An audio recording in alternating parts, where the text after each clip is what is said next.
shadow knows.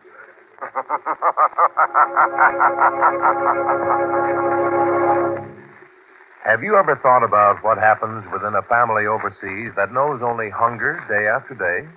Parents live in desperate frustration, knowing their children are not receiving proper nourishment and are still unable to provide for them. And the children find it hard to understand why they should not receive the food their bodies crave. This frustration is working today among the millions of hungry families in war-devastated areas. Care food packages going into these homes bring more than just the wholesome food that gives energy and health. They bring cheer and hope. They help families in the important work of reconstruction of their lives and country. Send the Care food package today. Send $10 to Nonprofit Care, New York. That's spelled C-A-R-E, Care, 50 Broad Street, New York 4, New York. Again, Care, 50 Broad Street, New York 4, New York. Now, the shadow.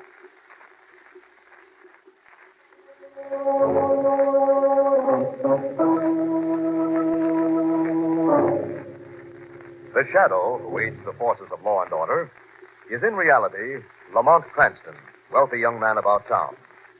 Years ago in the Orient, Cranston learned a strange and mysterious secret, the hypnotic power to cloud men's minds so they cannot see him.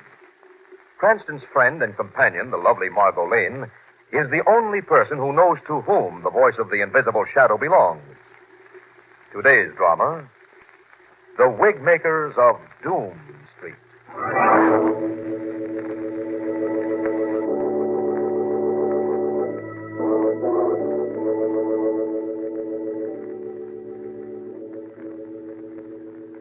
It is almost midnight, and in the long, deserted theatrical district of the city, the dim lights throw a yellow glow on the dark, wet pavements. Two figures walk along the deserted street. One, a thin, gentle old man. The other, a girl, young, pretty, but shabbily dressed. We're almost there. This is our street, my dear. Dark, isn't it? Well, not many people live on Doom Street anymore. The old theaters and costume shops closed up years ago. Come along, my dear. But your wife won't she object to your bringing a total stranger into the Oh, house? nonsense. Matilda will be delighted. She enjoys doing things for nice girls like you. Now, come along. She must be a wonderful woman. Oh, she is. She is. But you'll see for yourself. Now then, here we are. I'll let her know that we're here. Come in, Wilford. Wilford Chatfield, where have you been? You've given me such a fright. Well, who have we here, Wilford? This is Frida, Matilda. The poor girl is a stranger in town. Has no friends, no place to stay. Why, you poor dear. Come in. Come in. Thank you. Oh, what a nice little room. You must be tired and cold. Wilford, make Frida some tea and maybe a little brandy. Of course, my dear, of course. Thanks a lot. I didn't know there were people like you. I've been alone and kind of frightened, I guess. Well, you're not alone anymore, and you'll never be frightened again. Here, take your hat off. Mm-hmm. There. Oh, what beautiful blonde hair. And so long. Thank you. It reaches down to my waist. Now, here it is. Nothing like a spot of tea to cheer you up. Oh, I can use it. Careful now, it's very hot. Mm. Good. Do you do this often? Take girls in like this, I mean? As often as we can, my dear. Wilford and I have no kin of our own. We like to help out people in trouble. How nice.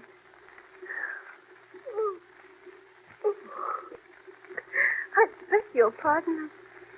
I've just become so stupid. Well, don't worry your little head about it. Here, lean back. Be comfortable. So warm, friendly. Seems so long ago I was warm. And anyone was friendly. Well, Wilford, we'd better get started. Perhaps you'd better feel her pulse, just to be sure. Yes, Well, Matilda? she's dead. Splendid.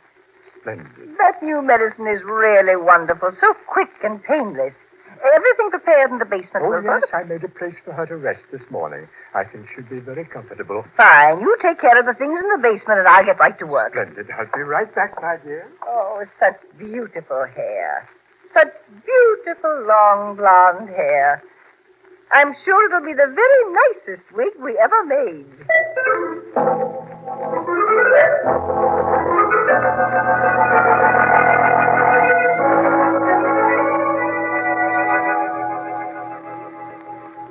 Not too busy to talk to us, Commissioner? Busy? Of course I'm busy. But I can always find time for you two. What's on your mind, Cranston? Lamont has another one of his hunches, Commissioner. Oh, I might have known. What is it this time, Cranston? Well, I was reading in this morning's paper about the disappearance of Rita Hurley, a little blonde girl from 8th Street. What's so exciting about that? Happens all the time. Girls come on hoping for a career, don't make the grade, are too stubborn to go home and admit defeat. Disappear. Yes, I know, Commissioner, but there's only one of several similar cases during the past month. All blondes, all disappeared, all from the same section of the city. Could be coincidence, you know. And if it weren't coincidence? Well, it could be a number of things. Suicide, for instance. Those disappearances aren't necessarily connected. Well, then you have considered the possibility that they are. I got mad, of course we have. You think it's suicide, Commissioner? That's one of the possibilities, Margot. But just the same, we're checking several angles. Well, in that case, you won't need my help. We'll run along. Okay, Cranston, come in anytime, you two. Glad to see you. Goodbye, Commissioner. Goodbye. Well, Lamont, satisfied? No, neither is Weston, Margot. There's more behind these disappearances than a series of suicides. What could it be?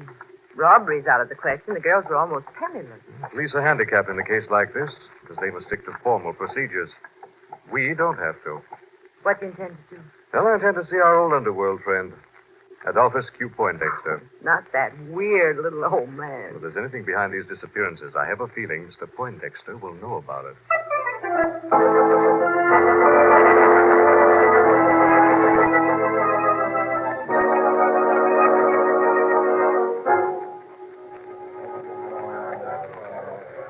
Lamont, how do you find these places? I've never seen such a dive. And the characters. Quiet, darling. You'll hurt the proprietor's feelings. He thinks he caters to an exclusive clientele. It's exclusive, all right. Looks like you can't get in unless you've served 20 years or more. Why? Well, here's our friend himself. Hello, Mr. Poindexter. Oh, my very dear friend, Mr. Cranston, and the lovely Miss Lane. Why, how nice, how very nice. Hello, Mr. Poindexter. Well, and what's this? Why, how very thoughtful. My favorite refreshment. Oh, I didn't expect this. No, not at all. Most refreshing. Yes. I need some help, Mr. Poindexter. Yeah? Trying to find some connection between a series of girls' disappearances. You've heard about the wave of disappearances lately? Vaguely, yes, vaguely.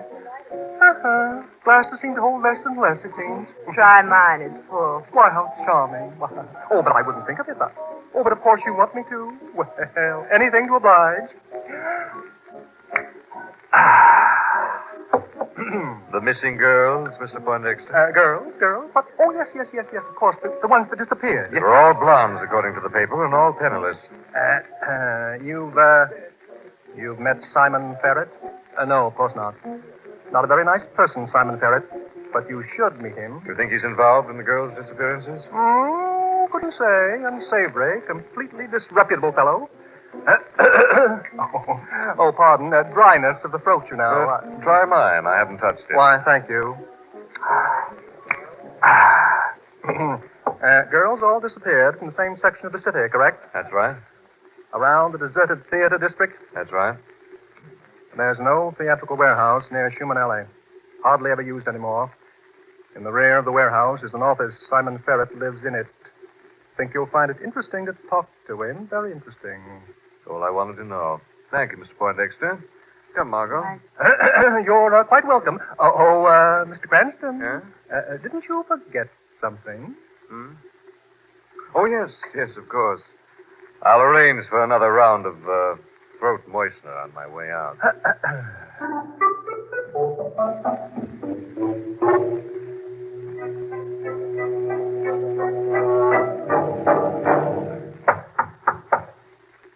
Why, it's Mr. Ferret. Come in. Wilford, it's Mr. Ferret. Put on some tea. Never mind the tea. You were supposed to have something for me tonight. You got it? Yes, and wait until you see it. It's the most beautiful thing you've ever seen. Wilfred, bring me the wig. Here you are, my dear. What? That's another blonde one. I told you I didn't want any more blonde ones. But isn't it beautiful? Yeah, it's terrific. But from now on, they got to be redheads or brunettes. They got all kinds of outlets, see? Costumers, hairdressers. They think your stuff's okay, best they've ever seen, but you got to mix up the colors. Yes, but I... Wilfred? That's all right, Matilda. The, 200. That's an awful lot to pay for a wig. But you make a little profit, too, don't you, Mr. Ferris? I do all right. Now remember, no more blondes. We'll remember. Won't we, Wilfred? But Matilda... Now look, Gramps. You get me the kind of merchandise I want. Maybe I'll drop a few hints about you two. Hints? Drop a few hints to whom? Well, the police, maybe. What? Now, Wilfred, Mr. Ferris is right. From now on, we'll make a special effort to get what you want. I thought you'd see it my way. I'll be back tomorrow night. Oh, I'd hate to see you go back on your word. Bye now. What an unpleasant man. Why, I should have insisted that he leave when he adopted that tone with us, Matilda. Now, Wilfred, we must control our temper, Threatening dear. us with the police. Why, that's ridiculous. Wilfred, when you're in commerce, you must deal with all kinds. Now, I think you better leave on your next assignment. But, Matilda, now And don't forget, Wilfred, brunettes.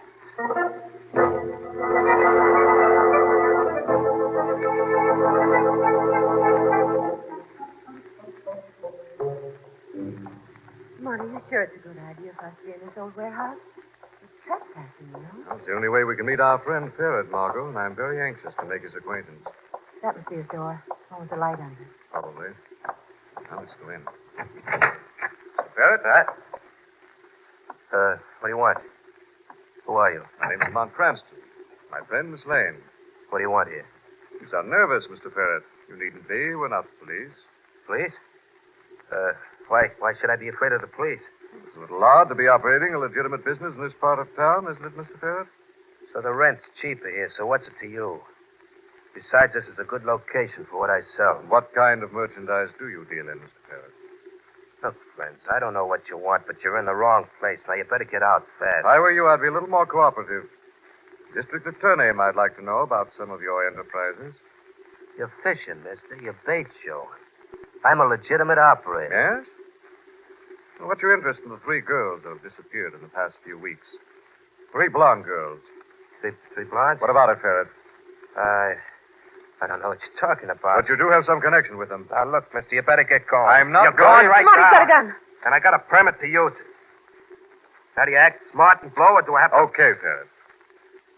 Got a point there. We'll go. And don't come back. We'll be seeing you, Ferret. Come, Margot. Monty, I'm afraid we didn't look very good. But we did, Margot. We accomplished exactly what we set out to do. We did? How? The minute I mentioned the missing blondes, Ferret bit. So? So, he must be either tied up with their disappearance or he's working for someone who is. And I think we scared him enough to send him running to the real head. All we have to do is follow.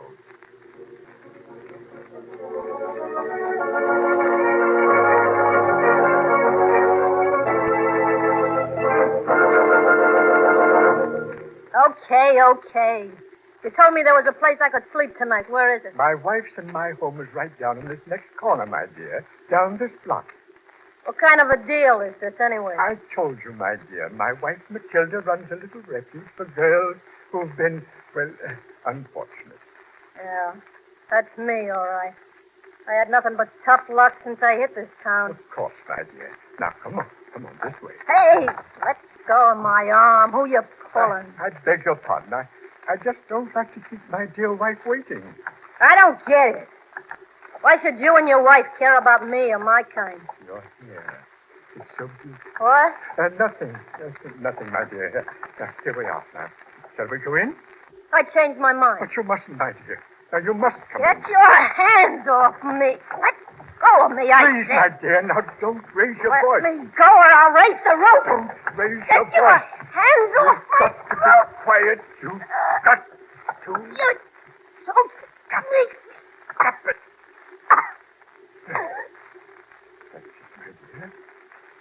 talking so loud? Why, you... What's the matter? She must have fainted. Why, Wilfred, what is it? She struggled, Matilda. No, I didn't want her to be heard, and I was just trying to keep her from screaming. Wilfred, how unkind of you. I've told you so often you must be gentle with these girls. Now look what you've done. This one is dead.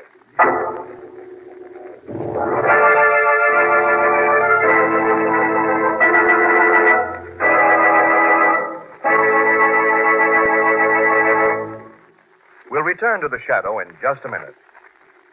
Nowadays, no one questions the fact that public education is one of the cornerstones, perhaps the cornerstone, of a successful democracy. Unfortunately, it's also the cornerstone of a successful dictatorship. As far back as 1647, before there even was a United States of America, the Massachusetts colony began establishing a public education system. But only 50 years later, over in France, Louis XIV, one of the greatest despots of all times, signed an ordinance requiring regular attendance at school. Our own Thomas Jefferson placed his hope for democracy in a growing education. But Hitler, too, knew there was no possible future for Nazi rule without compulsory education.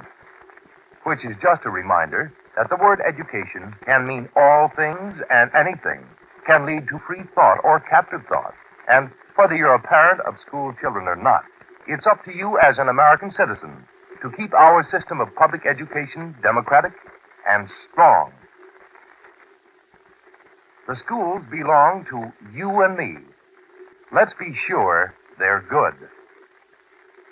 And now, back to the shadow.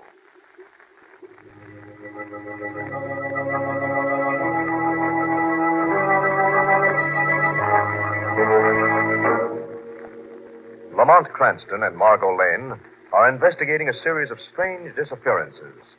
In each case, the girl has been blonde, penniless, and friendless. Suddenly, there's a strange break in the pattern, and Lamont and Margot go to police headquarters and Commissioner Weston. Well, I see you've read of the new disappearances in that same district, Cranston. Another girl, Commissioner. Only this time a brunette. Exactly. Breaks the pattern, doesn't it? Do you still think they're suicides, Commissioner? I guess not, Margot. Too many coincidences involved. What do you plan to do, Commissioner? I'm thinking of throwing a cordon of men around the district. They'll filter in. There'll be no publicity or fanfare. That way we won't scare off the real operators if there are any. Commissioner, I have a favor to ask. Give me a couple of hours on this case before you move in. What do you know about this, Cranston? Nothing, but I do suspect a lot. If I'm right, I think we can crack this racket tonight. Well, it can't hurt to try. Our plan doesn't go into effect till midnight. That's all the time I need, Commissioner.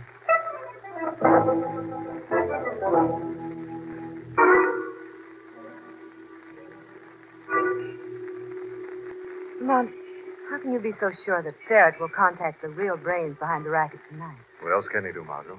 If you've thrown a scare into him, he'll have to report it to the others. Suppose he falls. No, I don't think so, Margot. Back into the shadows, there he is. He's heading up the street. What do we do? Let him get a start. And we follow him. We turn the corner. Come on. He must have gone down this alley. I've never noticed this here. What's the name of it? Oh, Doom Street. We're in luck, Margot. How? It's a dead end. Ferret will have to come this way when he leaves. When he does, we'll be here to meet him.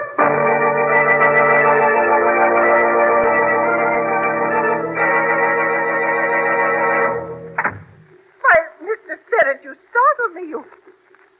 Why, what's happened? You look so pale. Where's Wilfred? Oh, Mr. Ferret.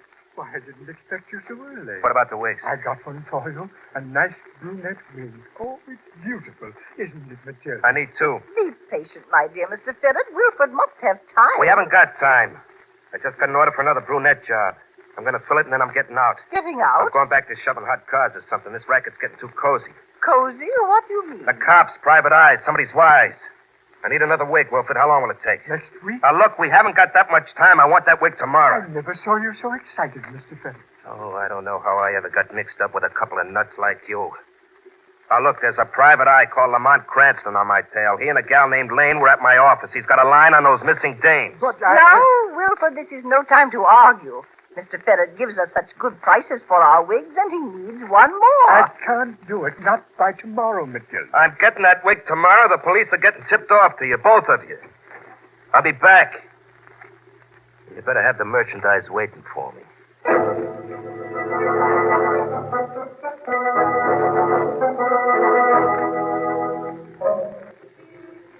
I don't think Ferret will be very long, Margot. He seems... Maybe he'll know. You don't think he suspects he was followed? I don't think. Quick, it's Ferret, all right. Back into the shadows. Well, he must have seen us. Stop him. He's making a break for it. I'll handle him, Margot. What about me? Get a cab, go straight home. I'll call you as soon as I can. Ferret, he's getting away. He won't, Margot. I think the shadow can outrun our friend.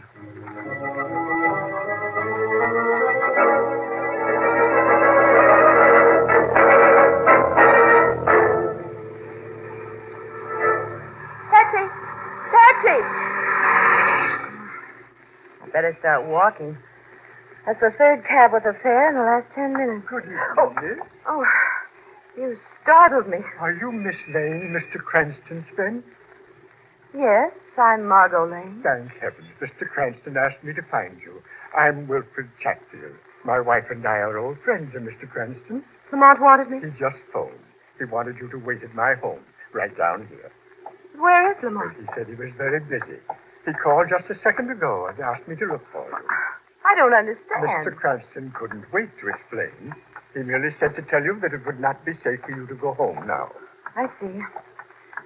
Well, all right. Where is your house? Just a few steps more. Here we are, Miss Lane. Wilford, that's the truth? Yes, Miss Tilda. I had wonderful luck. I found Mr. Cranston's friend, Miss Lane. Oh, come in, my dear. Come in. Thank you, Mrs. Chatfield. What a nice little room. I'm so glad you like it. Oh, Wilford, what will Miss Lane think, letting her stand here half chilled? Bring some tea and a spot of brandy. Right away, my dear. Sit here, Miss Lane. Thank you. Let me take your hat. There. Oh, my, what beautiful hair. And brunette. Thank you. Did Lamont say when he'd be here? Right away, my dear. It won't be long. Nothing like a steaming pot of tea that'll chase the chills out of your bones. Thank you, Wilford. I'll pour for Miss Lane. Now, there you are, my dear. That'll do the trick. Thank you. Nice and warm, just like the room. It was wonderful. Lucky for us there were no taxis. Hey, Miss Lane? Lucky for me. Oh, I beg your pardon. I don't know why I should be so sleepy. You must have had a trying day. Oh. I know it's unforgivable, but I hardly keep my eyes open. Well, close your eyes, my dear. Oh. That's it. Relax. Oh. Joke on, Lamont. Come and find me. Sleep. We must hurry, Wilford. I'll get things ready in the basement. We don't have the time. I'll do it here. But Matilda... I'll do it here, Wilford. Oh. Matilda, she isn't dead. It doesn't matter. We haven't time to waste. Well, that wouldn't be right, Matilda. We've never done it while they were still alive. The rest were different. Don't you see, Wilford? This one is a spy from the police. But we can't do it to her yet. She's not dead. I can do it, and I will. No, Matilda, Get no. Who's that? Don't answer it, Wilford. Matilda, Don't answer it. somebody's coming in. Who is it? Who's laughing? Who is it? What do you want? Wigs. That's all I want, just wigs. 4 beautifully coiffed wigs. 3 blonde and 1 brunette. We have no wigs here. He knows, Matilda. Quiet, Wilford. I not only want the wigs, but I want their original owners. Owners? But they're resting in the basement. Why, they're... Shut up, Wilford. Can't you see he's tricked you? The dead never rest, Wilford. Listen. Matilda, I hear them. I hear them coming. Wilford, be quiet. Can't you hear them coming, Matilda? Yes, listen, Matilda. The girls. You hear them? They didn't rest. You said that they would. You said they would. Quiet, you crazy fool. Wilford knows the dead never rest, Matilda. The girls, they're just outside the door, Matilda. They'll be coming in. No! It can't be. It can't be. But it is, Matilda. They're here to claim you both right now. Open up to the end of the law.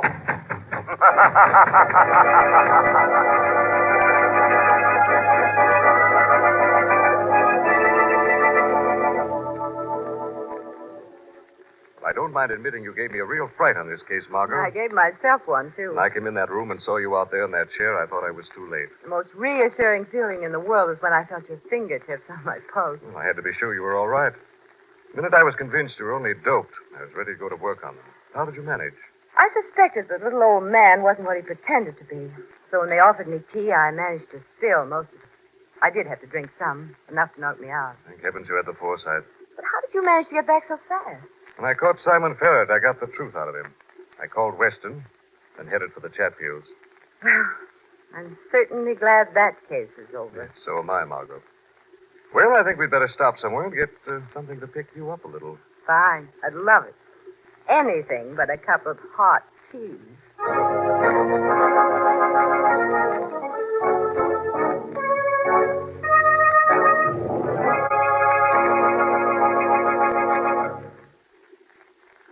At least a dozen times a day, you and I ask the same question of everyone we meet. The question, how are you?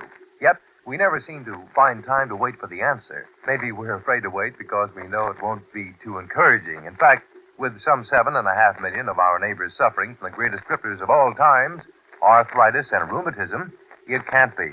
True, they suffer in silence because science, as yet, has not discovered any specific cure. They are helpless and will remain so unless you and I and everyone within the sound of my voice does something to help those who cannot help themselves. So send your contribution to Arthritis, Box 1200, General Post Office, New York 1, New York. That's Arthritis, Box 1200, General Post Office, New York 1, New York.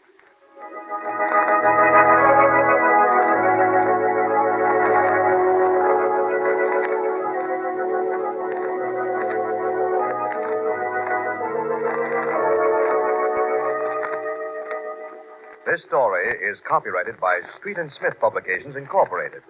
All names and places are fictitious. Any similarity to persons living or dead is purely coincidental. Listen again next week, same time, same station, when the shadow will again demonstrate that The weed of crime bears bitter fruit.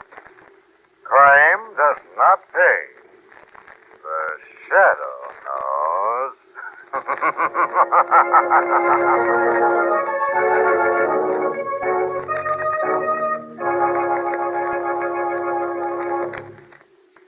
Next week, same time, same station, we bring you another strange and thrilling adventure in the Shadow's daring battle against the forces of evil. The part of Lamont Cranston was played by Brett Morrison, Margot by Grace Matthews. This program came to you from New York. Suppose you're driving along peacefully and suddenly one of those extra loud horns is blasted at you by an impatient driver who's in a hurry to get you round you or make you hustle up. Well, don't let them rattle you. Let them blow their horns. Let them pass you. Let him have the right of way if need be. Let him live and keep yourself alive. This is the Mutual Don Lee Broadcasting System.